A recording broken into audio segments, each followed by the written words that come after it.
छोड़ा तो एक कामद विमान प्रकट हो गया।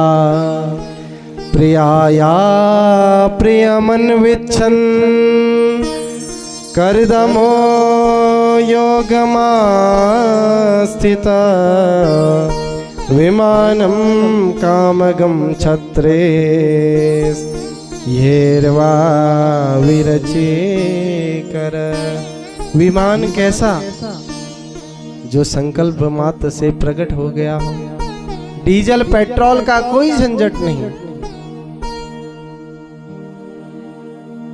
करदम जी बोले, मैया देवहूति एक सरोवर है, उसमें स्नान करो। स्नान करने के पश्चात फिर हम लोग इस कामद विमान में चलें। तो अब जैसे ही देवहूति मैया उस सरोवर में गई, जैसे ही डुबकी मारी तो 1000 सेविकाएं चारों ओर से प्रकट हो गई। अब करदम जी महाराज और देवहूति मैया विमान में बैठे और समस्त भूमंडल का भ्रमण किया। कालांतर में देवहूति माँ के गर्भ से 9 कन्याओं का प्रादुर्भाव हुआ। बोल भक्त वत्सल भगवान की जय हो। अब करदम ऋषि ने कहा कि देवी, हमने विवाह से पहले ही यह शर्त रखी थी कि हम वन की ओर चले जाएंगे, विरक्त हो जाएंगे। तो अब हमने संतान को भी जन्म दे दिया है, अब हम जा रहे हैं। तो देवहूति मैया बोली कि भगवान स्वामी, मैं आपको रोक नहीं रही हूँ, आप जाइए, लेकिन जाने से पहले मैं आपसे एक बात कहना चाहती हूँ कि इन 9 कन्याओं को आपने जन्म दिया है, इनका विवाह यथा योग्य वर के साथ कर जाइए। माँ की 2 राजपुत्रेथ आत्मानं प्रत्यनिंद्यते भगवास्ते क्षरो गर्भ मधुरा संप्रपश्यते।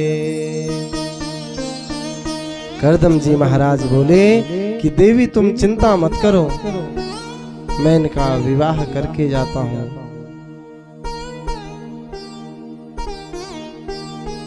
देवहूति मैया ने पुनः अगला प्रश्न किया कि भगवान, हमें भगवान ने वचन दिया था कि मैं तुम्हारा पुत्र बनकर आऊंगा, लेकिन भगवान अभी तक पुत्र बनकर नहीं आए।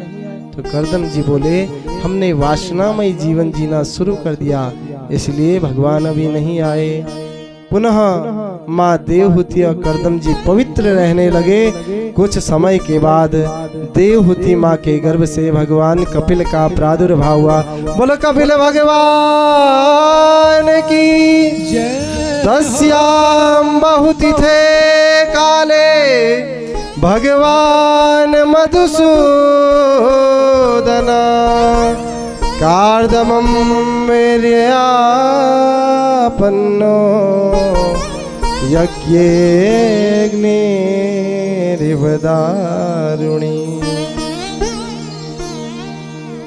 कपिल भगवान का जैसे ही प्राकट्य हुआ तो ब्रह्मा जी अपने 9 ऋषि कुमारों के साथ वहां भागे भागे चले।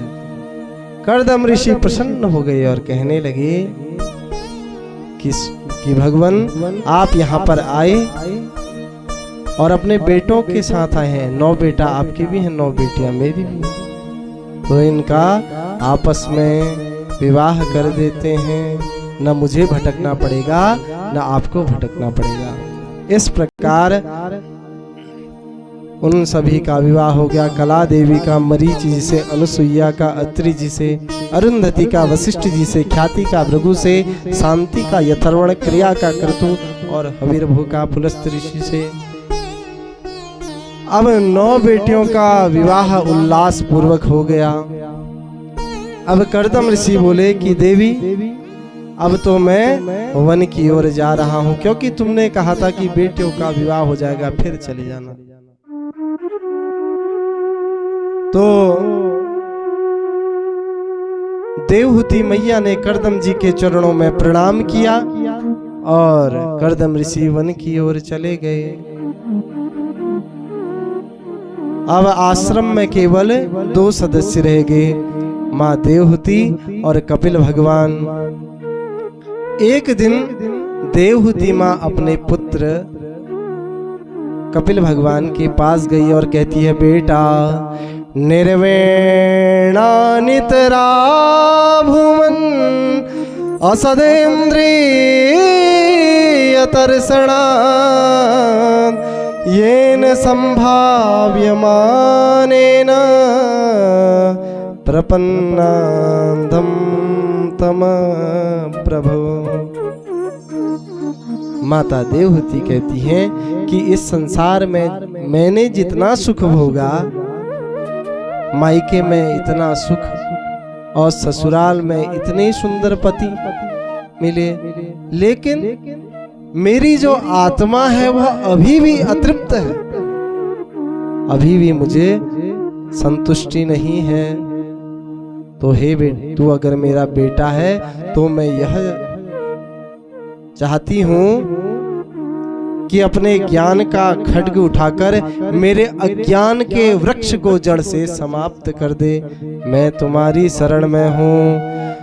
तम त्वागताहं शरणं शरण्यं, तम त्वागताहं शरणं शरण्यं, स्वभृत्य संसार तरो कोठारम, स्वभृत्य संसार तरो कोठारम, जे ज्ञान सयाहं प्रकृते पुरुषस्य, जे ज्ञान सयाहं प्रकृते पुरुषस्य, नमामि सधर्म विदं वरेशं, नमामि सधर्म विदं वरेशं, तं त्वागताहं शरणं शरण्यं, तं त्वागताहं शरणं शरण्यं, स्वभृत्य संसार